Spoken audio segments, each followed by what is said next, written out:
torna indietro con Cotali che prova a dialogare, ci riesce anche, pallone molto bello, Cazzaro la mette dentro, il colpo di testa, ed è il gol molto bello del numero 11 Ravagnan, ed è il gol che arriva al minuto 16esimo. Intanto è pronto il rinvio di Spadetto.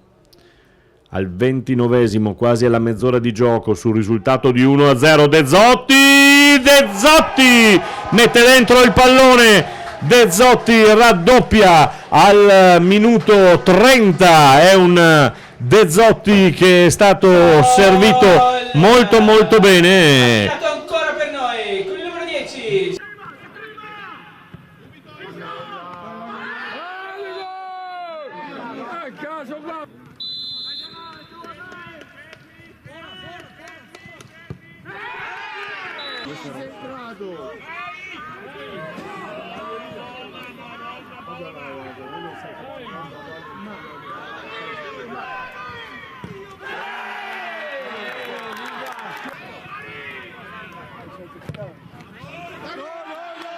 Questo è quello del primo tempo.